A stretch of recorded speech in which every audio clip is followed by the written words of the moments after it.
Have you ever wondered why, no matter how hard you try to be strong, something inside you still feels fragile? It's not because you're weak. It's because you've been trained to believe strength means silence, obedience, and perfection. But what if your so-called weakness isn't failure? It's your power, misnamed and misunderstood. Give me a bit of your time, and I'll strip away what you call weakness. Not because I'll drown you in motivation, not because I'll feed you empty inspiration, but because you'll begin to see that what you've been labeling as weakness was never real. It was an illusion, a story, a collection of lies repeated so often that they started to sound like your personality. And if you're willing to truly listen, if you can sit through the discomfort and let Nietzsche speak to the hidden corners of you, something inside will break open. What rises afterward won't be a better version of you. It will be the real one, the version that's been buried beneath doubt and fear, waiting for you to stop protecting your disguise. Let's make something clear. Nietzsche never wrote to comfort the fragile. He didn't speak to those seeking shelter from the storm. He wrote for those who were ready to face life's chaos with their eyes open, for the ones tired of pretending, for the ones who finally realized no one is coming to save them and chose to stop waiting. If you've reached that point, if you're exhausted from fear, passivity, endless apologies, and the emotional inflation that's turned your strength into softness, then this moment isn't your transformation. It's your return. Because strength was never missing. It was only buried under self-doubt, social conditioning, and the addiction to comfort. So let's start with a question. What does it mean to be weak? Most people believe weakness means crying too often, or being physically small, or lacking discipline. But Nietzsche would disagree. Weakness isn't about showing emotion. Weakness is when emotion controls you. Weakness is when you need permission to be yourself. Weakness is when your worth depends on people who don't even understand themselves. Weakness is choosing comfort over truth. Weakness is hiding what you want just to escape judgment. Weakness is disguising laziness as self-care, fear as humility, and insecurity as empathy. Weakness isn't the absence of strength, it's the presence of self-betrayal. And here's the hard truth. The modern world is designed to keep you weak. Your schooling taught you obedience. Your culture trained you to blend in. Your media feeds you helplessness disguised as awareness, and even those who claim to love you, many benefit from your softness, your hesitation, your silence. So they praise it. They applaud your kindness. They reward your restraint. Not because it helps you grow, but because it keeps you small, predictable, and easy to control. Nietzsche saw this. He saw how society turns people into domesticated versions of themselves and warned the individual has always had to struggle to keep from being overwhelmed by the tribe. He didn't mean a physical fight. He meant the battle of the mind, the fight to stay loyal to your instincts when the world tells you to suppress them, the fight to remain dangerous, not violent or reckless, but powerful in a world that wants you polished, polite, and powerless. The first step in destroying weakness is realizing you've been taught to confuse weakness with goodness. You've been trained to think saying no is rude, that setting boundaries is selfish, that choosing yourself is arrogance. But Nietzsche flips that on its head. Real strength, the kind that commands respect and draws others in, comes from rejecting the need to fit in, rejecting the need to be liked, rejecting the safety of the herd. So let me ask you, who are you when you stop needing approval? Not theoretically, truthfully. Strip away the filters. Stop editing yourself to be acceptable. If no one expected you to be nice, agreeable, humble, or submissive, who would you be? What would you demand? What would you refuse to tolerate? What would you walk away from without hesitation? Most people can't answer because their entire identity is built on reactions, on feedback loops. They don't have a self. They have a mask carefully shaped for survival. Nietzsche despised that. He saw it as the quiet death of the spirit, because the moment you start censoring yourself to fit a system, you've already handed over your strength. You feel it already, don't you? That silent frustration, that dull ache, that exhaustion that never really leaves. It's not burnout. It's the cost of weakness. It's what happens when you silence your instincts just to keep peace. Here's what Nietzsche would tell you now. You weren't born to be soft. You weren't born to tolerate everything. You weren't born to shrink when someone raises an eyebrow. You were born to carry something sharper, not chaotic, but grounded, not reckless, but unshakable. The reason you feel weak is because you've been denying that side of yourself for years. You've convinced yourself it doesn't exist, but it does. And it's waiting for you to wake it up. Let's talk about habits, because weakness doesn't show up suddenly. It lives in your routine, hidden in the small choices that rot your willpower while pretending to be harmless. Nietzsche said, "He who cannot obey himself will be commanded." When you wake up and immediately reach for your phone, you've already surrendered. Not because the phone is evil, but because you didn't take command of your day. You scroll, you compare, you envy. Then you tell yourself it's no big deal. But every time you react before you create, you weaken your sovereignty. You lose sharpness. You lose command. So change that. Own your mornings before a screen owns you. Check your posture. Breathe. Remind yourself you are not a consumer first. You are a creator, a strategist, a builder. Your energy is not free fuel for algorithms the moment you open your eyes. Now look at your words. Weakness hides in your speech, in how you water yourself down to keep people comfortable, how you lower your tone so no one feels threatened, how you say, "I don't know," when you do, and how you apologize for existing. Every time you do that, you leak power, and people can sense it. That's why they interrupt you. That's why they overlook you. Nietzsche didn't whisper. He wrote with fire and expected you to do the same.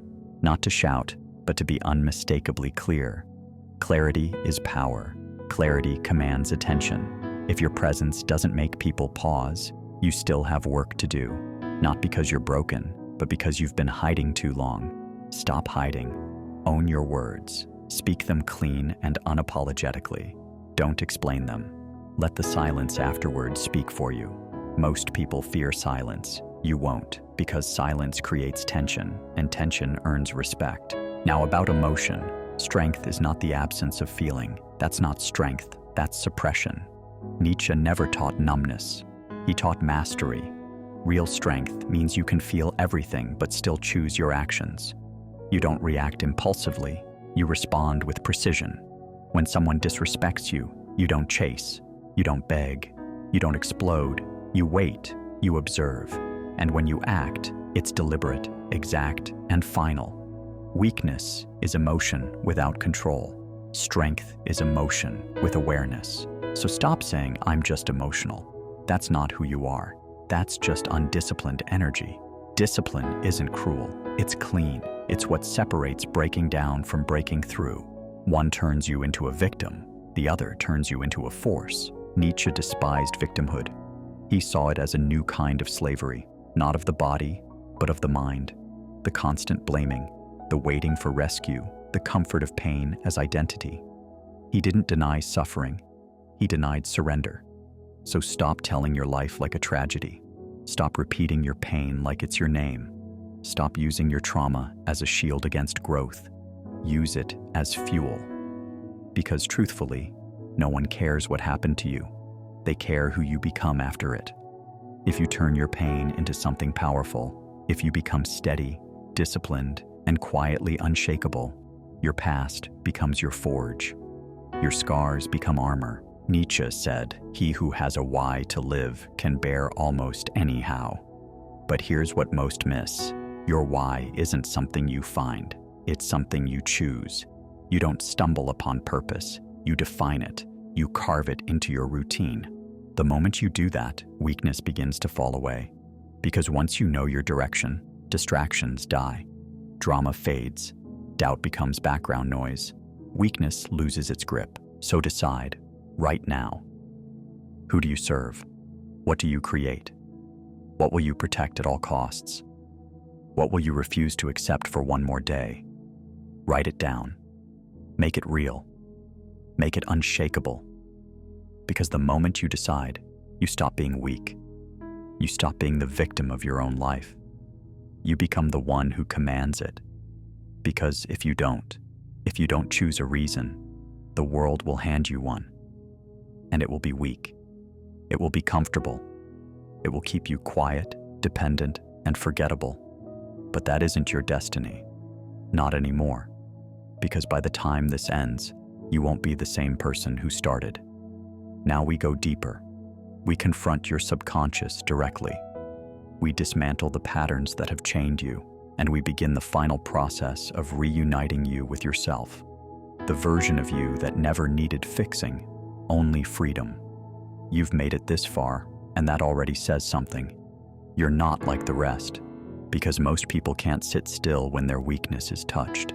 Most people flinch, they scroll away, they chase another distraction, they pretend they already know, but you stayed. And that means something ancient in you is waking up, something raw, something wild, something buried under years of noise. Nietzsche didn't just write about power, he wrote about what makes men afraid of it. He knew weakness isn't just mental or physical, it's spiritual. It lives inside the stories you've accepted, the definitions you've inherited, and the silent agreements you made with fear before you even knew its name. And one of the deepest roots of weakness? The fear of being alone. Let's face that. You've spent your entire life trying to belong. School trained you to ask for permission. Friends taught you to stay inside the circle. Family taught you to hide what made you inconvenient. Relationships trained you to be agreeable, non-threatening, soft-edged. And little by little, you got hooked on acceptance, not love, acceptance. The lifeless kind that demands you shrink, silence, and twist yourself just to be tolerated. But Nietzsche would look you straight in the eye and tell you, you must be willing to stand alone, completely, absolutely, if you are ever to truly know yourself. Because belonging comes with a price, and most people pay with their truth, with their strength, with their individuality. But not you, not anymore. You're going to unlearn the addiction to belonging. You'll become the kind of person who doesn't beg for a seat at the table. You'll build your own table, and if no one comes to sit, perfect. More room, more clarity, more power. That's the first transformation, solitude over submission. Now let's go deeper. Why do you procrastinate? Why do you hold yourself back? Why do you delay the very things that could transform you? Most think it's laziness. It's not. It's a hidden loyalty. A silent contract you made long ago to stay small so others wouldn't feel threatened. Somewhere in your past, you learned that shining too bright made people leave. You learned that truth brought punishment, that ambition led to isolation. So you adapted. You learned to dim your light, to pause, to talk yourself out of your own rise, just to feel safe. That's not laziness, that's survival. But it's time to tear up that contract because you weren't born to be tolerated. You were born to be felt, and that requires intensity. It demands clarity. It calls for the kind of certainty that makes ordinary people uncomfortable. Nietzsche said, "The snake that cannot shed its skin must die." That's what weakness truly is, the refusal to evolve because you fear who might walk away when you do. But now, you're going to shed it all.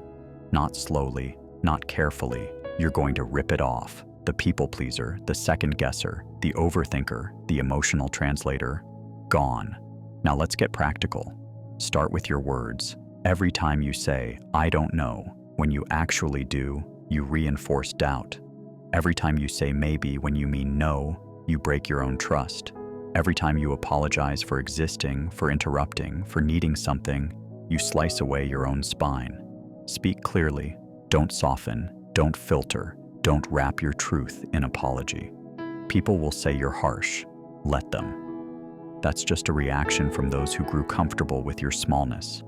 You're done playing that role. Next, your body. Weakness hides in posture, in how you sit, how you move, how you breathe. Most people live like prey, shoulders forward, eyes down, breath shallow. You can read a person's entire story in their stance, but now you change yours. Stand like someone who knows they are seen. Walk like someone who expects to be followed. Sit like someone who doesn't need permission to exist. Every room you enter, you command, not by force, but by energy. Presence is silent dominance, and presence comes from certainty, certainty born from alignment. So ask yourself, what do I believe in so strongly that I'd walk away from anything that disrespects it? Write it down, carry it, live it, let it bleed into everything you touch. Now, let's kill something else, victimhood. Nietzsche despised the modern obsession with glorifying suffering. He saw it as a trap. When you turn your pain into identity, you become addicted to weakness. You become loyal to your struggle. You mistake surviving for living. But the truth is, no one truly cares what you went through. They care who you became because of it. And if all you became was fragile, bitter, or anxious, then your story still owns you. Rewrite it. Don't say, I'm a trauma survivor. Say, I built fire out of pain. Don't say, I was abused. Say, I became untouchable. Don't say, I have anxiety. Say, I mastered calm. Words are spells. Use them with power or not at all. And now, we close. Because deep down, you already knew everything I just said. Somewhere inside you, the real you, the calm, steady, unshakable one, has been listening and nodding, remembering what power feels like, remembering what it feels like to move with certainty, to guard your energy like a king guards his kingdom, to walk away from anyone who drains you, to say no with strength, to say yes only to what makes you sharper, to sit in silence and feel no need to fill it. That's not motivation. That's home. That's you, returning. But here's the truth. You can't unknow this. You can't go back to being the version of you that made excuses, that delayed, that broke promises to himself. Because now you know better. And once you know, you either evolve or you lie. So choose. Become the man Nietzsche would respect, not the loudest, not the richest, not the most adored, but the most real. The one who looks into the mirror and sees no hesitation, only presence. That is your new standard. Guard it like your life depends on it, because it does. This isn't about becoming someone new. It's about remembering who you were before the world told you who to be. The strength you're looking for was never missing. It was buried under years of pretending, under fear, under the need to be liked. But now, the mask is gone. The noise is gone. What's left is you, raw, certain, alive. From this point on, every choice you make will either honor that truth or betray it. So stand tall in your own presence. Don't chase acceptance. Create gravity. Don't wait to be chosen. Choose yourself. Because the moment you decide to stop being small, the world rearranges itself around your power. This is where your real life begins. Not when you're perfect, but when you're real. The silence that tests your patience, your will, your sanity. But in that silence, you meet yourself. You start hearing your own voice instead of the world's noise. And when that happens, you stop begging for direction. You become direction. That's what Nietzsche meant when he spoke of becoming the Übermensch. Not a god, not a tyrant, but a self-created being. A person who no longer seeks permission to exist. So here's your task now. Redefine what strength means to you. Forget the fake confidence sold by influencers. Forget the loud bravado that hides insecurity. It's the woman who doesn't need to prove her worth through performance or attention. It's the soul that's so anchored in truth that chaos becomes background noise. Just see it. Maybe you've been lazy. Maybe you've been addicted to validation. Maybe you've been performing humility to hide your fear. Whatever it is, meet it head on. Honesty is a blade. It cuts through illusion. And only by wielding that blade can you carve yourself into something real. Weak people run from their reflection. Strong ones study it until they master it. But don't stop at self-awareness. Awareness without action is self-deception. Once you see your weakness, train it. If you procrastinate, Act fast. If you overthink, move before you're ready. If you people please, say no once today. Small acts, daily repetition, that's the path. Nietzsche said, "Do not wish to be anything but what you are, and try to be that perfectly." That means your goal isn't to become some idealized image. It's to embody your truth fully, without compromise. That's strength. Self-loyalty in a world built on performance. Let's talk about pain again. Because you can't erase weakness without reinterpreting pain. Pain is not punishment. It's information. It's your system telling you what's false, what's stagnant, what's dying. Weak people avoid pain and therefore avoid growth. Strong people mine pain for wisdom. They sit with it, ask it questions, listen. Every emotion carries a message. Anger shows you your boundaries. Sadness shows you what you value. Fear shows you where you lack faith. Don't suppress them. Decode them. Once you learn to read your pain instead of run from it, nothing can control you again. And here's one last truth most will never grasp.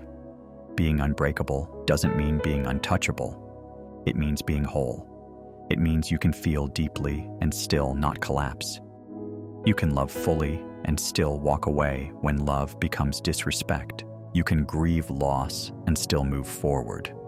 The world tells you strength is armor, but Nietzsche would say it's integration. It's wearing your soul uncovered and still not flinching. So let this be your manifesto. You will no longer chase softness at the expense of your soul. You will no longer call weakness kindness. You will no longer apologize for wanting more. You will no longer feed the world your silence in exchange for acceptance. From now on, your peace will not come from being unchallenged. It will come from being unshakable. You will breathe through storms. You will speak with precision. You will move with intent. And when life throws its weight at you, you won't bow. You'll stand, breathe, and watch the storm tire itself out against your stillness. That's what erasing weakness truly means. Not becoming invincible, but becoming inevitable. The kind of person who cannot be manipulated, silenced, or broken because they know exactly who they are. The kind of person Nietzsche would have written about, not as theory, but as proof that the human spirit, when disciplined, can rise above every illusion. You are that proof now. You've seen behind the curtain. You've felt the lie of fragility and the truth of endurance. You've walked through self-betrayal and found self-command on the other side. So walk out into the world with calm defiance. Don't try to convince anyone. Don't argue. Don't explain. Just embody. Every step, every word, every silence. Let it remind them what real strength looks like. The kind that doesn't need to be announced. The kind that doesn't beg to be understood. The kind that just is. Because once you reach that point, weakness isn't something you erase.